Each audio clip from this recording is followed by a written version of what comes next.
Hello everyone, in this video I will show how to use an ESP32 S3 devKit as a mass storage device without using any SD card. I will use the Arduino example software, which looks very trivial, but to me was not possible to see immediately the device as a mass storage device on my PC. So I have to struggle a little and I'm sharing in order for you to speed up the things. First of all, let's think about the hardware setup. You need to use this USB connector and not this other one, because this one is connected to a USB to serial converter, so this one is only used for serial communication.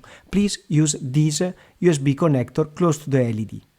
Second point, you don't need to close the USB on-the-go jumper on the back of the board. This is not needed. It will work anyway.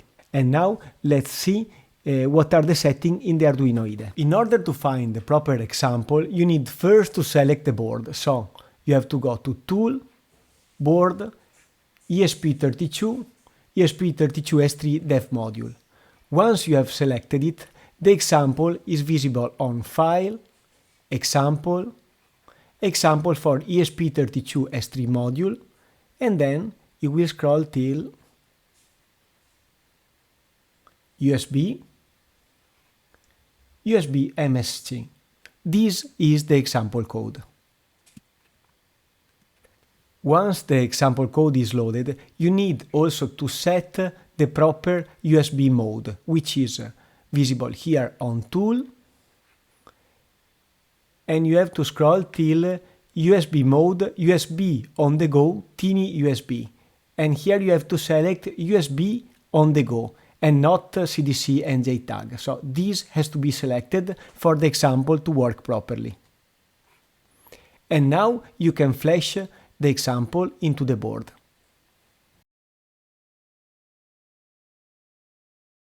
Now that the sketch is uploaded, you just reset the board and you immediately see the mass storage device here.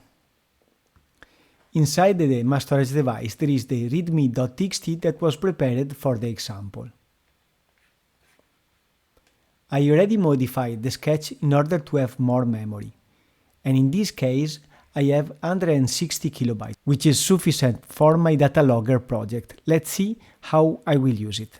In order to increase the size of the MSD, you need to increase the disk sector count. If you want to flash a new firmware on the ESP32, you need to press the boot button and then the reset button and release the reset button while keeping the boot button pressed. In this case, the device will start in the right boot mode and you will see this port as a serial port as always in order to flash it. Otherwise, the Arduino IDE is not able to put the new firmware inside, because it is always finding a mass storage device instead of a serial port. And now let me summarize the steps for the mass storage device with the ESP32 S3. In order to find the proper example, you have to select the ESP32 S3 module first, and then look into File, Example, and examples for ESP32 S3 modules. You need to use the proper hardware USB connector, which is the one close to the LED in the ESP32 S3 devKit. Fuse setting, you need to go to Tool, USB mode, USB on the go.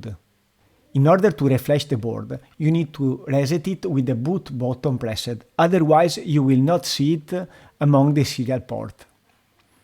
It is not necessary to close the USB on-the-go jumpers on the back of the board. It will work anyway as a mass storage device.